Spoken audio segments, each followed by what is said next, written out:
जय हिंद साथियों, मिशन वर्दी चैनल में आप सभी लोगों का हार्दिक स्वागत है। मैं सुशांत रावत आशा करता हूं कि आप सभी लोग अच्छे होंगे, स्वस्थ होंगे और एकदम मस्त होंगे। तो साथियों, जो हमारा चैप्टर था वर्णमाला, वो हमने पूरा अच्छे तरीके से पढ़ लिया, उसकी थ्योरी हमने अच्छे से कर ली। अब जो हमारे प्रीवियस ईयर क्वेश्चंस हैं उनको हम अच्छे से देखेंगे, क्योंकि हमें ये तो पता होना चाहिए कि एग्जामिनर किस हिसाब से प्रश्न पूछता है, कैसे प्रश्न पूछता है। उन प्रश्नों को हम आज अच्छे से देखेंगे। तो चलिए साथियों, जो हमारा पहला प्रश्न है, शब्द की सबसे छोटी इकाई क्या है। तो साथियों, शब्द की सबसे जो छोटी इकाई होती है वो क्या होती है, वो होती है हमारी वर्ड। और वर्ड के कितने भेद होते हैं, दो, एक स्वर और एक व्यंजन। ठीक है, स्वर कितने प्रकार के होते हैं, स्वर 11 होते हैं। जो मूल व्यंजनों की जो संख्या होती है वो कितनी होती है, 33 होती है। 25 स्पर्श और 4 अंतस्थ और 4 ऊष्मीय व्यंजन। ये सब मैंने आप लोगों को पढ़ाया है। अब ये प्रश्न साथियों दूसरे तरीके से भी पूछ लिया जाता है कि लिखित भाषा की सबसे छोटी इकाई कौन सी है। लिखित भाषा की सबसे छोटी इकाई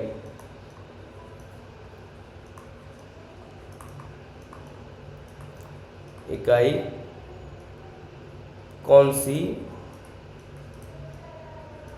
होती है।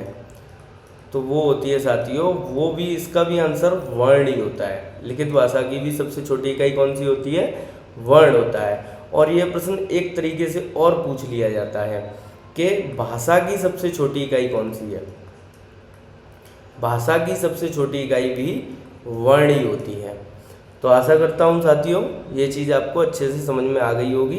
ये मैंने आप लोगों को पहले पढ़ा चुका हूँ कि लिखित भाषा की सबसे छोटी इकाई वर्ण होती है और भाषा की भी सबसे छोटी इकाई कौन सी होती है, वर्ण होती है। और शब्द की सबसे छोटी इकाई भी वर्ण होती है। ये प्रश्न आपका यूपी परीक्षा 2017 में पूछा गया है। अब साथियों हम चलते हैं अगले प्रश्न की ओर। जो वर्ण स्वर की सहायता से बोले जाएं उन्हें क्या कहा जाता है। इनको कहा जाता है व्यंजन। ठीक है, अब कैसे, जैसे हमने लिख लिया क। अब क को हम जब तोड़ेंगे तो आधा क आएगा प्लस हमारा आएगा एक स्वर जो कि है आ। तो इसलिए साथियों इसका आंसर क्या होगा, हमारा व्यंजन। ठीक है, जो वर्ण स्वरों की सहायता से बोले जाएं उन्हें हम क्या कहते हैं, उन्हें हम व्यंजन कहते हैं।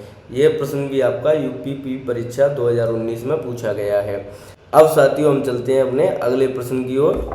निम्नलिखित में से कौन से शब्द में ऋरी की मात्रा का उपयोग हुआ है। तो ये साथियों मैंने आप लोगों को पिछली क्लास में ही पढ़ाया था कि जो हमारा ऋरी होता है इसमें हमारा ये लटक रहा होता है। जो हमारा ऋरी जो स्वर होता है इसमें ये लटक रहा होता है ना।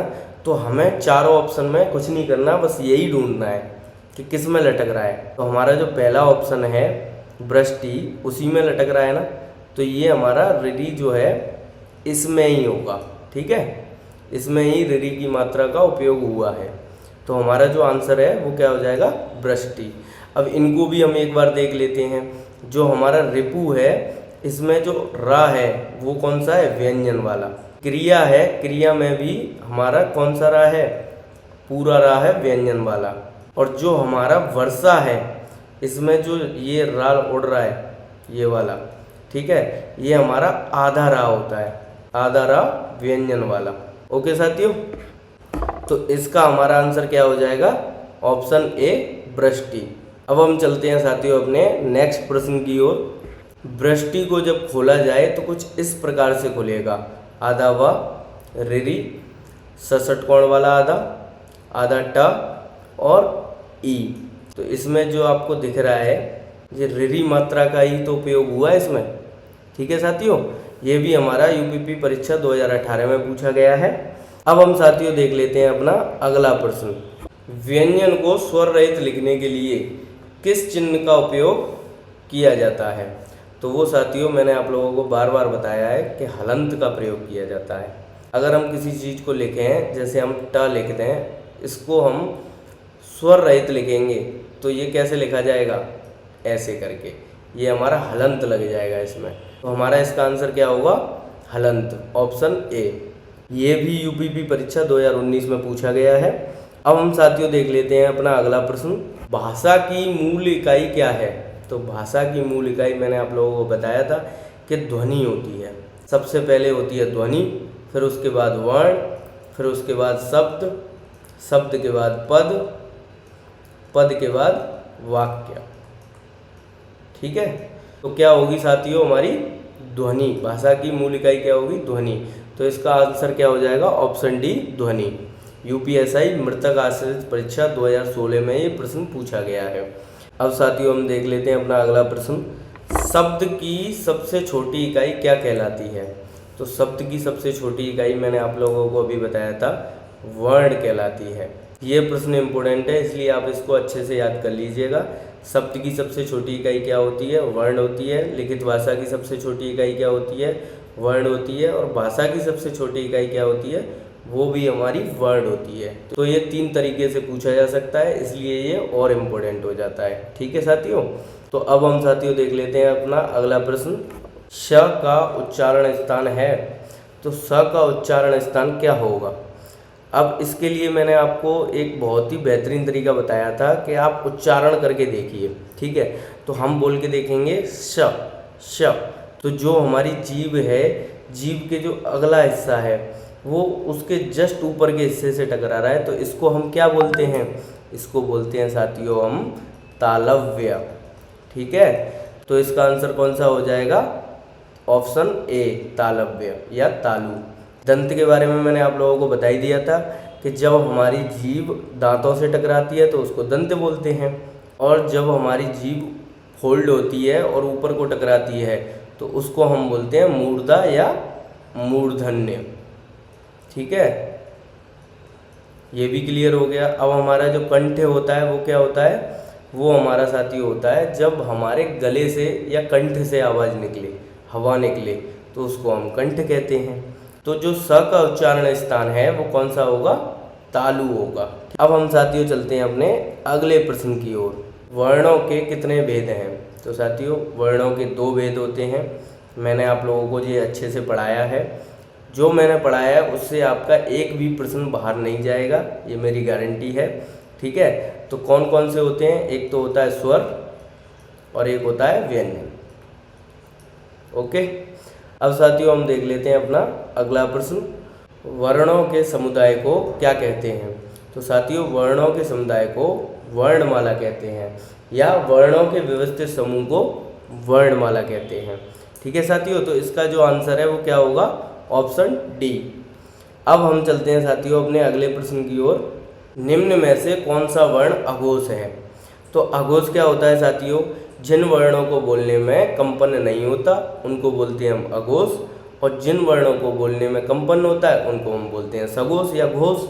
तो हमें करना कुछ नहीं है, हमें बस इन चारों ऑप्शंस को अच्छे से उच्चारण करके देखना है। तो इनका हम उच्चारण करके देखते हैं। घ, ठीक है, तो इसमें कंपन हो रहा है, ये हमारा नहीं होगा। फिर हम देख लेते हैं ज, इसमें भी कंपन हो रहा है, ये भी हमारा नहीं होगा। अब हम देख लेते हैं ग, इसमें भी हमारा कंपन हो रहा है, ये भी नहीं होगा। तो अब हमारा बचा कौन सा? क। अब इसको हम बोल के देखते हैं क क, तो इसमें हमारा कंपन बिल्कुल भी नहीं हो रहा। तो साथियों हमारा आंसर कौन सा होगा? ऑप्शन बी, क। ऐसे प्रश्नों के लिए आपको कुछ नहीं करना, सिर्फ इनका उच्चारण करके देखना है। जैसे मैंने आप लोगों को बताया था उसी प्रकार से इनका उच्चारण करके देखिए, आपको आपका आंसर मिल जाएगा। बस आपको ये पता होना चाहिए कि अघोष का मतलब कंपन नहीं होता और सघोष का मतलब होता है कंपन होता है। अब साथियों हम चलते हैं अपने अगले प्रश्न की ओर। कौन से शब्द में र व्यंजन नहीं है? तो देख लीजिए साथियों, र से दूसरा प्रश्न पूछ लिया गया है। र का जो रूप है आप लोगों के लिए बहुत इंपॉर्टेंट है, इससे प्रश्न बार बार पूछे जा रहे हैं, तो इसलिए इसको अच्छे से पढ़ लें आप लोग। तो क्या पूछ रहा है? कौन से शब्द में र व्यंजन नहीं है? तो सिंपल सा साथियों, ये जो लटक रहा है इसमें मातृभूमि में, अब ये क्या हो गया? स्वर वाला ही तो हो गया, स्वर वाला हो गया हमारा ऋरी। सिंपल सा, तो यही हमारा आंसर होगा। बाकी जितने भी ऑप्शन हैं उनको हम देख लेते हैं। हमारा जो ऑप्शन ए है क्रम, इसमें जो हमारा रा है वो हमारा कौन सा होगा? पूरा रा। इसमें जो मात्र है इसमें भी हमारा पूरा रा होगा व्यंजन वाला, उसमें भी क्रम में भी पूरा रा व्यंजन वाला। और जो हमारा मूर्धा है ये जो लिखा हुआ है इसमें मैंने आप लोगों को बताया था कि जो ऊपर की ओर उड़े वो हमारा आधा रा होगा, ठीक है, आधा। और ये भी क्या होता है, व्यंजन ही होता है। तो ये चीज़ें आप लोगों को अच्छे से समझ में आ गई होंगी। आपको करना कुछ नहीं है, बस प्रश्न पढ़ना है और चारों ऑप्शंस को अच्छे से पढ़ना है और उनको अलग करते जाना है, आपको आपका आंसर मिल जाएगा। ठीक है साथियों, अब हम साथियों देख लेते हैं अपना अगला प्रश्न। निम्न में तालव्य ध्वनि है। साथियों ये फिर से उच्चारण वाला प्रश्न पूछ लिया, तो आपको इसमें करना कुछ नहीं है, 4 ऑप्शन दिए हैं, चारों का उच्चारण करके देखिए, आपको आपका आंसर मिल जाएगा। हम सबसे पहले ऑप्शन ए को देख लेते हैं, इसको हम बोल के देखेंगे श। तो ये जो हमारा पहला ही ऑप्शन है वो हमारा क्या होगा, तालव्य होगा, क्योंकि जो हमारी जीभ का जो अग्रभाग है वो अपने ऊपर के भाग से टकरा रहा है, तो इसलिए ये क्या होगा, तालव्य होगा। अब हम बाकी के ऑप्शंस को भी देख लेते हैं, जैसे कि ट में क्या हो रहा है, हमारी जीभ फोल्ड हो रही है और ऊपर को टकरा रही है, तो ये क्या हो जाएगा, मूर्धन्य, ठीक है। और जो हमारा क है वो क्या है, कंठ, क्योंकि हमारे कंठ से हवा निकल रही है, ठीक। और जो हमारा प है वो हमारा क्या होगा, ओष्ठ। ओष्ठ क्यों होगा, क्योंकि हमारे जो होठ हैं वो प बोलने में आपस में टकरा रहे हैं, ठीक। तो हमारा जो आंसर है वो क्या हो गया फिर, ऑप्शन ए। अब हम साथियों देख लेते हैं अपना अगला प्रश्न। स्वर रहित व्यंजन जब स्वर सहित व्यंजन से मिलता है तब क्या कहलाता है। इसके लिए मैंने आप लोगों को बताया था संयुक्त अक्षर के बारे में। संयुक्त अक्षर कितने होते हैं, 4 होते हैं, उनमें से हम कोई सा भी एक ले लेते हैं, जैसे हमने ले लिया स, ठीक है। तो अब इसको हम तोड़ेंगे, तो कैसे तोड़ेंगे, आधा का और स षटकोण वाला श।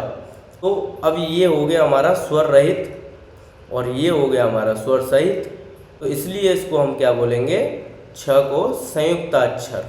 तो हमारा आंसर क्या हो जाएगा, ऑप्शन डी। तो अब हम चलते हैं दोस्तों अपने अगले प्रश्न की ओर। कौन सा व्यंजन नासिका द्वारा उच्चारित होता है। तो मैंने आप लोगों को बताया था कि प्रत्येक वर्ग का पंचमा अक्षर जो होता है हमारा वो क्या होता है, वो नासिक्य होता है।